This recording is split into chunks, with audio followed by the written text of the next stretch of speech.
Hello guys, how are you? Welcome to Chitra institute.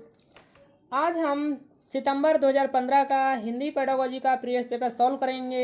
इससे पहले अगर आप लोगों ने हमारी how to solve Hindi pedagogy की वीडियो नहीं देखी है और उसके साथ में टैग वर्ड वाली वीडियो नहीं देखी है तो प्लेलिस्ट में जाएं और हमारे ये दोनों वीडियो ज़रूर देखें। इससे आपको 100% सफलता हासिल होगी। और इसमें आपको ऐसे ऐसे ट्रिक बताए गए हैं जिसमें आप आंख बंद करके देखते ही ऑप्शन को टिक कर सकते हैं।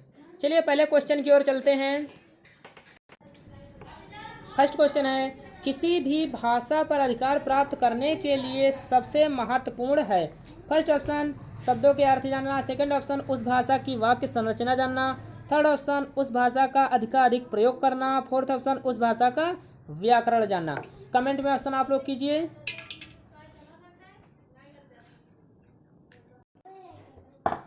इससे क्या होता है? यहाँ आपका ऑप्शन राइट होता है थर्ड ऑप्शन। इसे पूछा गया किसी भी भाषा पर अधिकार प्राप्त करने के लिए सबसे महत्वपूर्ण है अधिक से अधिक भाषा का प्रयोग। हम जितना अधिक से अधिक भाषा का प्रयोग करेंगे उतना ही हम उस पर अधिकार प्राप्त कर सकते हैं। अर्थ जानना शब्दों का ये कोई आवश्यक नहीं है और वाक्य संरचना ये आपका बिल्कुल गलत है और व्याकरण शब्द आपका निगेटिव टैग वर्ड है। नेक्स्ट क्वेश्चन की ओर चलते हैं। समावेशी कक्षा में बच्चों की आवश्यकताओं को पूरा करने में भाषा शिक्षक के रूप में आपकी मुख्य जिम्मेदारी नहीं है। फर्स्ट ऑप्शन है बच्चों की भाषा संबंधी क्षमताओं की पहचान करना, सेकंड ऑप्शन है बच्चों को विभिन्न प्रकार की दृश्य श्रव्य सामग्री उपलब्ध कराना, थर्ड ऑप्शन है बच्चों का आकलन करते समय अति उदार बनना, फोर्थ ऑप्शन है विभिन्न आवश्यकताओं वाले बच्चों के लिए उपलब्ध संसाधनों की खोज करना। कमेंट में ऑप्शन आप लोग कीजिए।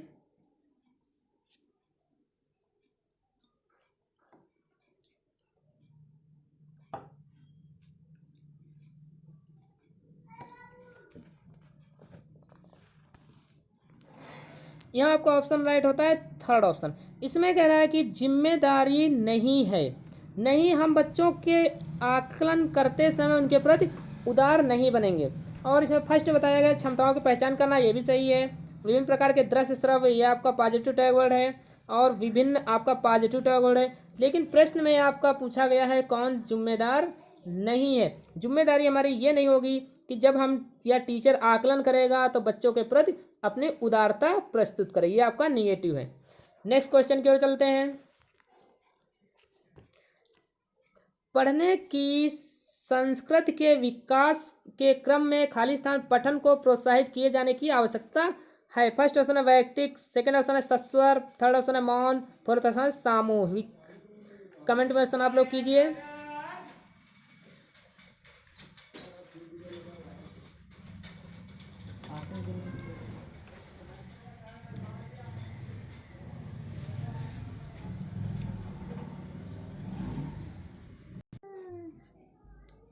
गलत कैसे? यहाँ आपका ऑप्शन राइट हो जाता है फर्स्ट ऑप्शन। पढ़ने की संस्कृति के विकास के क्रम में पठन को प्रोत्साहित किए जाने की आवश्यकता है वैयक्तिक। इसमें प्रश्न पूछ रहा है पढ़ने की संस्कृति के विकास में क्रम पठन को प्रोत्साहित किए जाने की आवश्यकता है। जब हम वैयक्तिक करेंगे तभी हम प्रोत्साहित कर सकते हैं। सस्वर में प्रोत्साहित करने की आवश्यकता नहीं होती है, ना ही मौन में होती है और ना ही सामूहिक में हम प्रोत्साहित किसी को कर सकते हैं। वैयक्तिक मतलब होता है प्रत्येक एक एक व्यक्ति से। जब हम एक एक व्यक्ति से पठन कराएंगे तभी हम उनको प्रोत्साहित कर सकते हैं। नेक्स्ट क्वेश्चन की ओर चलते हैं। भाषा की पाठ्य पुस्तक में सबसे महत्वपूर्ण पक्ष है। फर्स्ट ऑप्शन है आकर्षक चित्र, सेकंड ऑप्शन पाठों का उद्देश्यपूर्ण चयन, थर्ड ऑप्शन अभ्यासों की बहुलकता, फोर्थ ऑप्शन कागज की गुणवत्ता। कमेंट में ऑप्शन आप लोग कीजिए।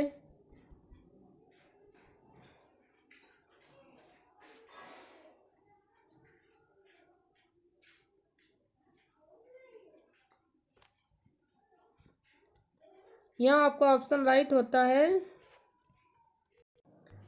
यहाँ आपका ऑप्शन राइट हो जाएगा सेकंड ऑप्शन, क्योंकि कह रहा है भाषा की पाठ्य पुस्तक में सबसे महत्वपूर्ण पक्ष अब आकर्षक चित्र ये हमारा कोई महत्वपूर्ण पक्ष नहीं है, और ना ही अभ्यासों की बहुलकता प्राइमरी में आवश्यक है, ना ही कागज़ की गुणवत्ता को हम महत्व देंगे। मेन हमारा महत्व है कि पाठों को उद्देश्यपूर्ण चयन, जो भी पाठ शामिल किए जाए उसका कुछ ना कुछ उद्देश्य होना चाहिए। नेक्स्ट क्वेश्चन की ओर चलते हैं। समग्र भाषा पद्धति पर आधारित कक्षा, फर्स्ट ऑप्शन गतिविधियों के आयोजन पर बल देती है। सेकंड ऑप्शन बच्चों की भाषाई विकास की स्पष्ट समझ पर बल देती है। थर्ड ऑप्शन बाल साहित्य को पढ़कर सुनाने पर बल देती है। फोर्थ ऑप्शन सभी भाषाओं को सीखने पर बल देती है। कमेंट में ऑप्शन आप लोग कीजिए।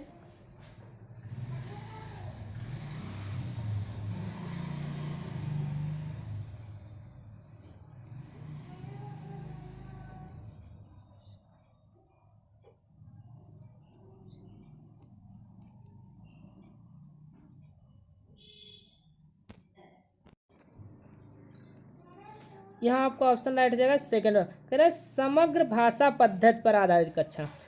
कक्षा में समग्र भाषा मतलब सभी प्रकार की भाषा है, इसमें बच्चों की भाषाई विकास को स्पष्ट समझ पर बल देगा। जितनी अधिक भाषाएं होंगी उतना ही बालक स्पष्ट रूप से समझ पाएंगे, इसलिए यहाँ second option is right. First option में बताया गया है गतिविधियों पर आयोजन बल, ये आपका गलत है। बाल साहित्य पढ़कर, ये भी आपका, क्योंकि समग्र भाषा के बारे में पूछ रहा है तो बाल साहित्य हमारे हमसे कोई मतलब है। सभी भाषाओं को सीखने पर बल, हम किसी भी भाषा को सीखने पर बल नहीं देंगे, क्योंकि यहाँ बल आपका निगेटिव टाइप वर्ड है, इसलिए second option right. Next question की ओर चलते हैं।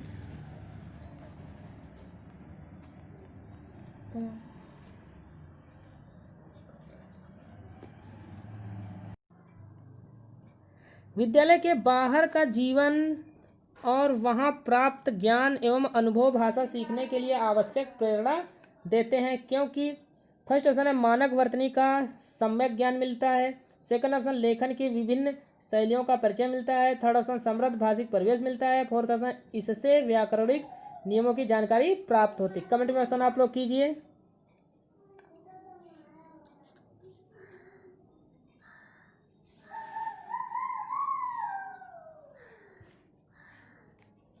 यहाँ आपका ऑप्शन राइट होता है थर्ड ऑप्शन, क्योंकि इसमें कह रहा है बाहर का जीवन।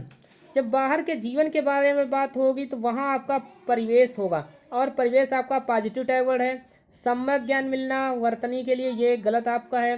लेखन से हमें कोई तात्पर्य नहीं बाहर के जीवन से, और व्याकरणिक नियम आपकी ये निगेटिव टाइप वर्ड है, इसलिए यहाँ ऑप्शन राइट हो जाएगा थर्ड ऑप्शन। नेक्स्ट क्वेश्चन की ओर चलते हैं।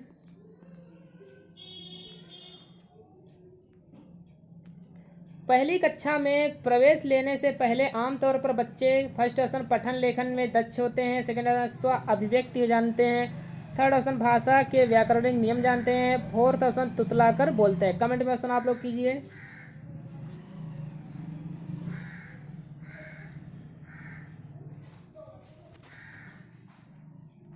यहाँ आपका ऑप्शन राइट हो जाएगा सेकंड ऑप्शन, क्योंकि पहली कक्षा में जब बालक प्रवेश लेते हैं तो वह स्व अभिव्यक्ति जानते हैं, मतलब अपने आप की जितनी भाषाएं होती हैं वो सारी चीज़ें जानते हैं।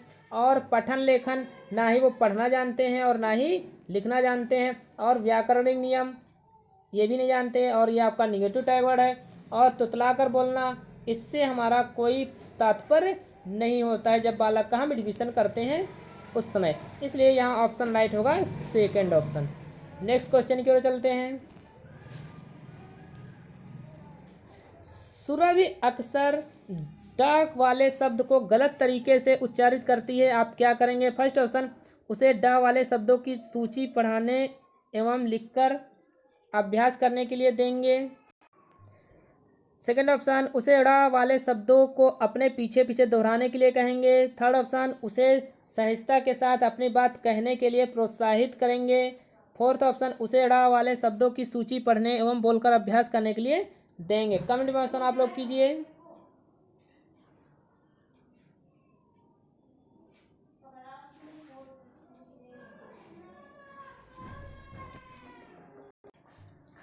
यहाँ आपका ऑप्शन राइट हो जाएगा थर्ड ऑप्शन।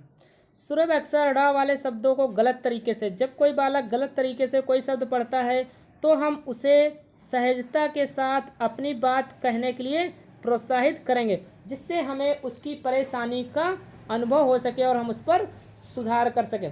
फर्स्ट बताया गया उससे अड़ा वाले शब्दों की सूची बनाकर लिखने और अभ्यास आपका निगेटिव टैग वर्ड है। और पीछे पीछे दोहराने के लिए भी हम नहीं कहेंगे, क्योंकि जब तक उसकी परेशानी हम नहीं समझेंगे तब तक वो बार बार वही गलती बालक करता रहेगा। उसे अड़ा वाले शब्दों की सूची पढ़ने एवं बोलकर अभ्यास करने के लिए कहेंगे, ये भी आपका अभ्यास निगेटिव टैग वर्ड है, इसलिए यहाँ पर आपका ऑप्शन राइट हो जाएगा, थर्ड ऑप्शन। नेक्स्ट क्वेश्चन की ओर चलते हैं।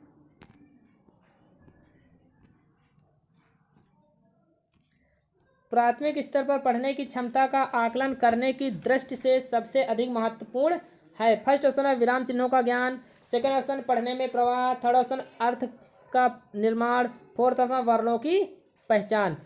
कमेंट में ऑप्शन आप लोग कीजिए।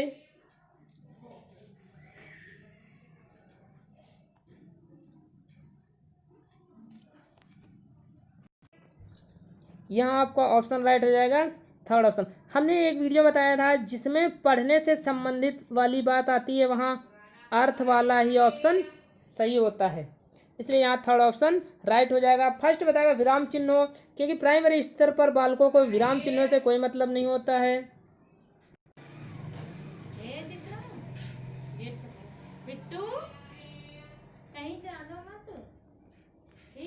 सेकंड बताया गया पढ़ने का प्रवाह, प्राइमरी स्तर पर बालक प्रवाह के गति के साथ नहीं पढ़ सकता। और वर्णों की पहचान कराना ये भी हमारा अधिक महत्वपूर्ण नहीं है, यहाँ आपका ऑप्शन राइट हो जाएगा, थर्ड ऑप्शन, क्योंकि पढ़ने से हमेशा अर्थ का निर्माण होता है। नेक्स्ट क्वेश्चन की ओर चलते हैं।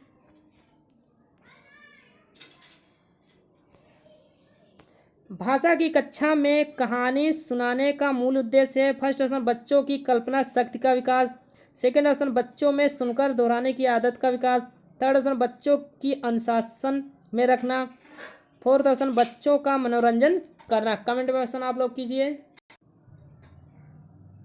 यहाँ आपका ऑप्शन राइट हो जाएगा, फर्स्ट ऑप्शन, क्योंकि कहानी सुनना, जब बालक कहानी सुनेगा तो उसमें बालक के अंदर कल्पना शक्ति का विकास होगा। दोहराना ये हमारा निगेटिव टैग वर्ड है। अनुशासन में रखना ये भी आपका गलत तरीका है।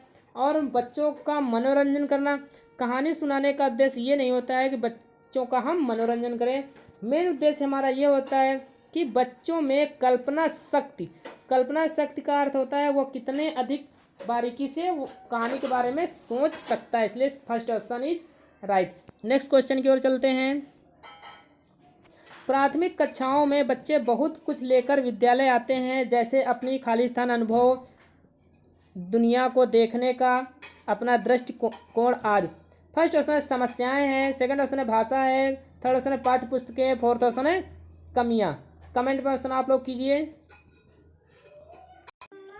यहाँ आपका ऑप्शन राइट हो जाएगा, सेकंड ऑप्शन, क्योंकि जब प्राथमिक स्तर पर जब बालकों का एडमिशन होता है या विद्यालय आते हैं तो वे अपने अनुभव दुनिया को देखने का अपना दृष्टिकोण लाते हैं, तो उसमें जो है विभिन्न प्रकार की भाषाओं का भी ज्ञान होता है। और समस्या ये आपका निगेटिव टैग वर्ड है। पाठ्य पुस्तक, जब बालक का एडमिशन होता है या बालक जब विद्यालय पहली बार आता है तो पाठ्य पुस्तक साथ में लेकर नहीं आता है, ना ही अपनी कमियों को साथ में लेकर आता है, इसीलिए यहाँ आपका ऑप्शन राइट हो जाएगा, सेकंड ऑप्शन।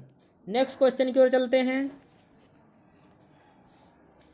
बच्चों की मौखिक अभिव्यक्ति के विकास का अर्थ यह नहीं है।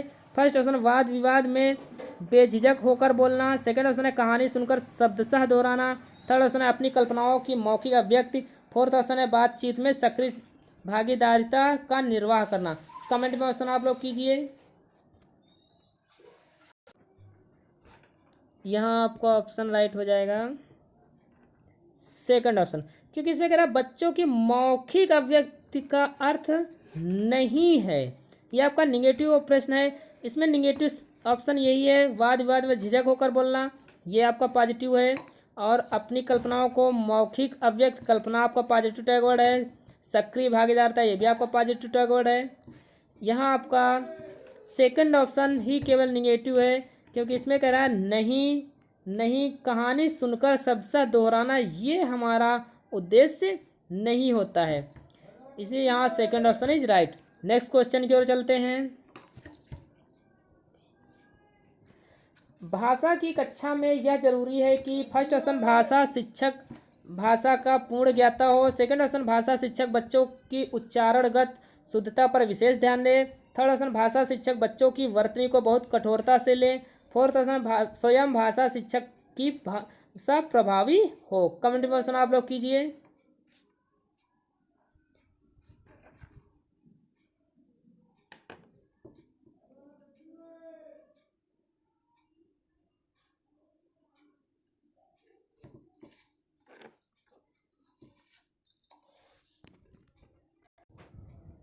यहाँ आपका ऑप्शन राइट हो जाएगा फोर्थ ऑप्शन, क्योंकि भाषा की कक्षा में यह जरूरी है।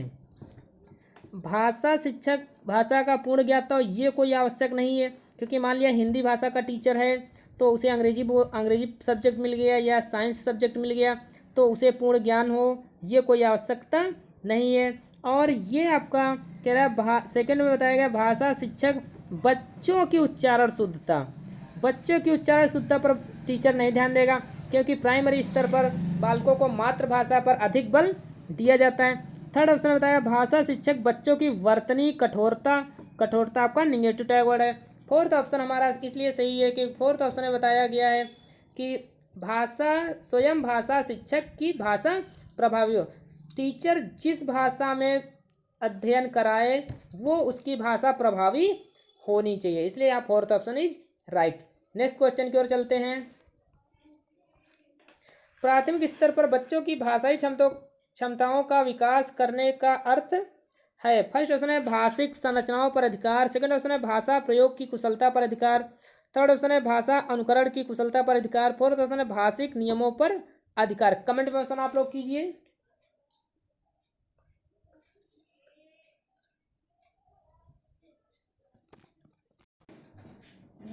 यहाँ आपका ऑप्शन राइट हो जाएगा सेकंड ऑप्शन, कि भाषाई क्षमता का विकास तभी हो सकता है जब भाषा का प्रयोग अधिक से अधिक हो। भाषा का प्रयोग कुशलता अधिकार तभी होगा जब भाषा का प्रयोग बालक अधिक से अधिक करेगा। और संरचनाओं का अधिकार ये गलत है आपका। अनुकरण का कुशलता पर अधिकार ये भी गलत है। और भाषा के नियमों पर अधिकार प्राप्त करना ये भी आपका गलत है। यहाँ आपका second option is right. Next question की ओर चलते हैं। व्याकरण शिक्षण की आगमन विधि की विशेषता है। पहले नियम बताना। सेकंड ऑप्शन पहले नियम का विश्लेषण करना। थर्ड ऑप्शन पहले मनोरंजन गतिविधियां करना। फोर्थ ऑप्शन पहले उदाहरण प्रस्तुत करना। कमेंट में ऑप्शन आप लोग कीजिए।